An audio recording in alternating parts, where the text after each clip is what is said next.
ची सुरुवात करूयात मोठ्या राजकीय टॉप 9 मध्ये। राष्ट्रवादी पक्षाच्या कार्याध्यक्षपदावर प्रफुल्ल पटेल कायम असल्याची पार्थ पवार यांची माहिती। पटेलांना पदावरून काढून टाकल्याची सोशल मीडियावर चर्चा होती। पटेलांचं पद काढलं नाही, पार्थ पवारांची माहिती।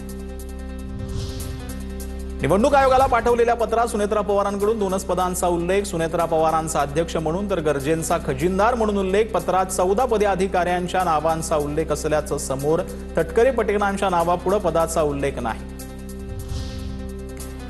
दादा असताना आणि दादांच्या पश्चात विलीनीकरण ही वेगळी बाब। सुनेत्रा पवारांच्या नेतृत्वात एकत्र काम करू अशी भूमिका पवारांच्या पक्षाकडून आली नाही।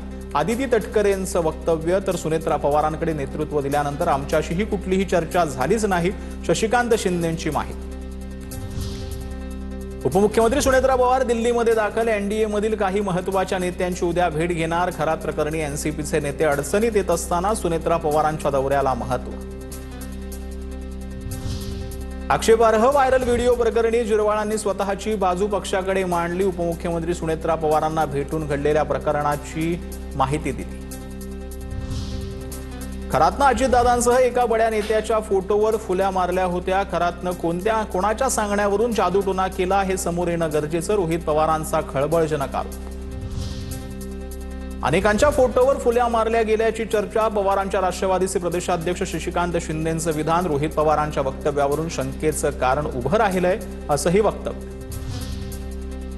फुली मारणं म्हणजे संपवणं हा हेतू होता। संगीता तिवारींना अजित पवारांच्या घातपाताचा संशय। शरद पवार आणि अजित पवार एकत्र येऊ नयेत म्हणून कुणी काळी जादू करत होतं का? तृप्ती देसाईंचा सवाल। पुरावे असतील तर रोहित पवारांनी मुख्यमंत्र्यांकडे द्यावेत। एसआयटी कडे जावं। खरातनं जादूटोना केल्याच्या आरोपांनंतर मंत्री उदय सामंतांसह बावनकुळेंचा रोहित पवारांना सल्ला। तर भोंदू खरातचे नवनवे कारनामे दररोज समोर येत आहेत। सध्या एसआयटी या प्रकरणाचा तपास करते। त्या संदर्भातल्या टॉप 9 बातम्या पाहूया। भोंदू खरात प्रकरण अत्यंत घृणास्पद। महिला अधिकाऱ्यांच्या नेतृत्वाखाली तपास जो आहे तो प्रकरणाचा सुरू करण्यात आलाय। पीडित महिलांना न्याय मिळाला पाहिजे। दोषींना कठोरात कठोर शिक्षा झालीच पाहिजे। मंत्री आदिती तटकरेंकडून स्पष्ट। भोंदू खरातला 14 दिवसांची न्यायालयीन कोठडी। दुसऱ्या गुन्ह्यामध्ये अटक दाखवून उद्या कोर्टात हजर करणार। भोंदू खरातला घेऊन जात पोलिसांकडून वैद्यकीय तपासणी। भोंदू खरातवर दाखल प्रत्येक गुन्ह्याची एसआयटी कडून स्वतंत्र न्यायालयीन प्रक्रिया होणार। भोंदूवर आतापर्यंत नाशिकमध्ये 10 तर शिर्डीमध्ये 1 गुन्हा दाखल। पहिल्यांदाच आता गुन्ह्यामध्ये भोंदू खरातचा पोलीस कोठडीमध्ये 14 दिवसांचा मुक्काम। प्रत्येक गुन्ह्याची वेळ आणि पीडिता वेगळी असल्यानं प्रत्येक गुन्ह्यामध्ये वेगळी पोलीस कोठडी घेऊन जो आहे तो तपास केला जाणार। भोंदू खरातच्या मुलीच्या नावावर पुण्यामध्ये मॉडेल कॉलनीमध्ये आलिशान इमारतीमध्ये 3 BHK आलिशान फ्लॅट। खरातनं बिल्डरला 1,20,00,000 रुपये रोख दिल्याची माहिती। कारण सेल डीड मध्ये चेकनं व्यवहार केल्याचा कुठलाही उल्लेख नाही। खरातच्या पुण्यातील सीए आणि पुजारी आणि सराफा व्यावसायिकांची चौकशी। खरातच्या 6 तास चौकशी। धक्कादायक बाबी समोर। पुण्यातील एका बँकेतून घेतलेल्या कर्ज प्रकरणामध्ये मॅनेजरला 1 कोटींची लाच दिली होती। भोंदू खरात प्रकरणी राजकीय नेते आणि काही वरिष्ठ अधिकाऱ्यांची चौकशी होण्याची शक्यता। खरातच्या मुलीच्या लग्नामध्ये आलेल्या व्हीआयपी लोकांचा शोध घेणार। लग्न सोहळ्याला नाशिक, अहिल्यानगर, मुंबई, दिल्लीसह परदेशी पाहुण्यांनी लग्नाला हजेरी लावण्याची एसआयटी कडे मागणी। खरात प्रकरणामध्ये डॉक्टरांपाठोपाठ एक सोनोग्राफी सेंटर आणि मेडिकल स्टोअरही पोलिसांच्या रडारवर। सोनोग्राफी सेंटरमध्ये गर्भलिंग निदान चाचणी केली जात होती का असा पोलिसांना संशय आहे। एका विशिष्ट मेडिकल स्टोअरमधून गुंगीच्या आणि वेदनाशामक गोळ्या खरेदी केल्या जात असल्याची सूत्रांची माहिती।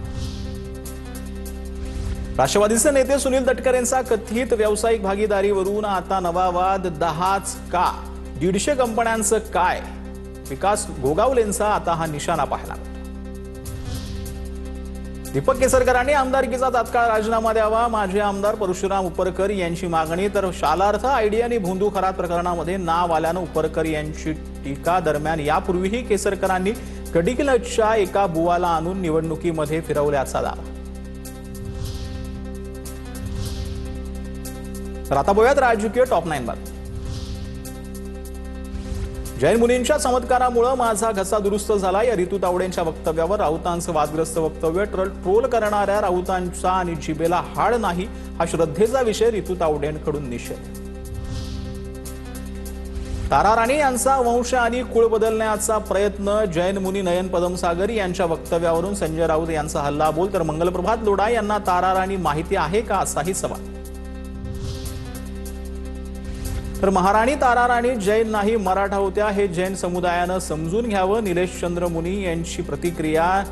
नयन पदमसागर यांनी माफी मागावी. 52 कबूतरखाने बंद असण्याचं कारण नयन पदमसागरच आहेत, निलेश चंद्र मुनींचा हल्लाबोल. तर नांदी जैन संस्थान मठाकडूनही नयन पदमसागर यांच्या वक्तव्याचं खंडन. जालना महानगरपालिकेचे काँग्रेसचे 7 नगरसेवक निलंबित. स्वीकृत सदस्य निवडीवेळी भाजपला मदत केल्याप्रकरणी कारवाई. काँग्रेसचे प्रदेशाध्यक्ष हर्षवर्धन सकपाळांची कारवाई. राहुरी विधानसभा पोटनिवडणुकीसाठी अक्षय कर्डिलेंना उमेदवारी. भाजपाकडून अक्षय कर्डिले यांना उमेदवारी जाहीर. अक्षय कर्डिले दिवंगत नेते शिवाजीराव कर्डिले यांचे पुत्र. राहुरी विधानसभा पोटनिवडणुकीसाठी शरद पवारांच्या राष्ट्रवादीकडून प्राजक्त तनपुरेंचं नाव जवळपास निश्चित. लवकरच तनपुरेंच्या नावाची घोषणा केली जाणार. कर्जमाफीसाठी राज्य सरकारकडून जिल्हा बँकांना 464 कोटींचा निधी वितरित. मंत्री पंकज भोयर यांची माहिती. राज्यातील 70,000 शेतकऱ्यांना फायदा होणार. मंत्रालयात मार्च अखेरमुळे 4 दिवसात 951 शासन निर्णय जारी. पर्यटन सांस्कृतिक कार्य विभागाचे सर्वाधिक 122 GR काढण्यात आलेत. निधी आणि प्रस्ताव मार्गी लावण्यासाठी प्रशासकीय घाई पाहायला मिळते. बिजू पटनायकांबाबत केलेल्या वक्तव्यानंतर भाजपचे खासदार निशिकांत दुबेंची माफी. माझ्या वक्तव्यामुळे कोणाच्या भावना दुखावल्यास मी माफी मागतो. माझ्या वक्तव्याचा विपर्यास करण्यात आला. निशिकांत दुबेंचं ट्विट.